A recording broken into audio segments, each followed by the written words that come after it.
sejam todos sempre muito bem-vindos. Bom, para a gente fechar a nossa sequência de vídeos sobre a sociologia brasileira, é o momento da gente falar da chegada da Revolução Burguesa ao Brasil pelo olhar do Florestan Fernandes. Bom, continuamos tendo como principal referência o nosso passado colonial. Então nós precisamos passar por momentos marcantes, por momentos fortes da nossa estrutura enquanto sociedade, para que a Revolução Burguesa pudesse se estruturar no nosso meio social. A Revolução Burguesa ela é importante porque ela traz avanços sociais elementares, basilares para a nossa estrutura, se a gente quiser falar em uma maior liberdade de atuação, em um maior desenvolvimento, em uma alteração do modelo de produção e, consequentemente, de consumo. Então, o que nós temos? Nós temos, primeiro, um passado colonial, passamos por todo aquele período de escravidão, depois tivemos um processo de independência e, na sequência, a gente tem ditadura. E aí?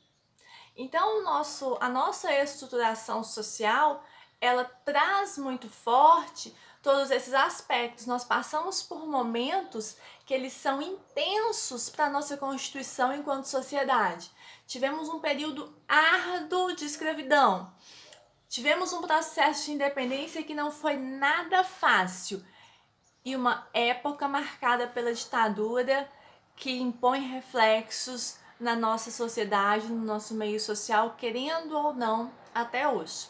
Bom, quando a gente passa por esse processo de independência, nós temos uma mudança no nosso modo de produzir, no nosso modo de pensar em consumo. Bom, mudança de produção, mudança na forma de consumo, Revolução Burguesa, Revolução Industrial, capitalismo. Com isso, a sociedade precisa se reestruturar, ela precisa se adaptar, entender como que essa economia está girando agora, quais são os interesses, o que é relevante, o que precisa de fato se consolidar. E para isso eu tenho que entender como que é o meu espaço, como que eu me encaixo nessa sociedade. Então eu preciso me readequar, eu preciso me adaptar a esse novo modelo social que se inicia, que se instaura no país logo após a Revolução Burguesa. Bom, com toda essa mudança no contexto econômico, que consequentemente vai trazer reflexos para a questão social e também para a questão política, a gente tem um novo modelo de divisão social. Então, burguesia está em ascensão, a gente tem o proletariado sujeito às ações dessa burguesia, que a gente lembra da luta de classes que nós já falamos previamente. Então, eu tenho uma nova organização social. Com a Revolução Burguesa, o que acontece? Nova organização social. Nós éramos uma sociedade estruturada na questão escravocrata. Passamos por todo esse período de independência, de consolidação, e agora a gente é uma sociedade pautada no capitalismo. Então, nós somos uma sociedade dividida em classes. E essa divisão em classes, ela vai nos mostrar toda essa nova estruturação e como que isso vai estar afeto. Nós vamos ter um novo modo de pensar em sociedade, um novo modo de nos portarmos, de agirmos, mas e essas diferenças e essas desigualdades?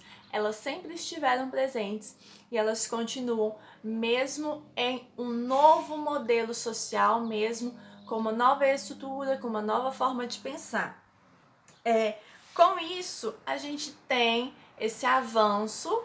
Então, agora nós temos estamentos, nós temos classes sociais, e essa desigualdade, ela continua.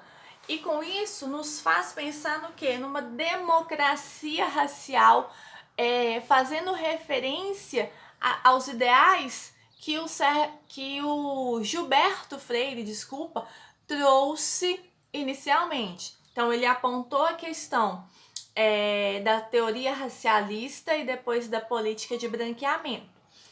Com a chegada da Revolução Burguesa, dessa nova mudança, a pergunta é: vamos ter uma democracia racial? O que é essa democracia racial? Democracia racial é a gente falar que não existe nenhum tipo de preconceito, que não existe nenhum tipo de diferença, que não existe nenhuma desigualdade no nosso meio social. Então, falar nesse momento que a gente vive uma democracia racial é completamente infundado, porque ainda hoje o que a gente percebe como reflexo de todo esse passado colonial, a gente ainda tem muita desigualdade, a gente ainda tem muita diferença. A questão econômica, ela não se estruturou de maneira harmônica, ela não tem toda essa harmonização, toda essa igualdade que se pregava, e o que a gente percebe é um país com graves diferenças e com graves formas de tratamento distintas. Ou seja, a gente ainda tem aquela lembrança histórica, aquela base histórica muito forte de diferenças em relação à questão racial, que vai me remeter a uma diferença na questão econômica. Então, todo aquele passado colonial, todo aquele passado escravocrata, ele continua reflexo de uma maneira muito velada. Hoje em dia isso é muito velado, porque se a gente fala em democracia racial, a gente está mascarando, a gente está velando tudo isso. Então, todos esses aspectos que eram escancarados naquele momento, hoje eles estão presentes de uma maneira muito sutil, de uma maneira quase que mascarada mesmo. Então, esse passado colonial, ele continua presente no nosso meio social quando a gente fala de todas essas diferenças, de todas essas desigualdades, quando a gente fala que a sociedade se reorganiza, mas eu ainda continuo com uma mentalidade lá de trás. Bom, espero que vocês tenham gostado. Se vocês gostaram, deixem o gostei de vocês, se inscrevam e compartilhem, ok?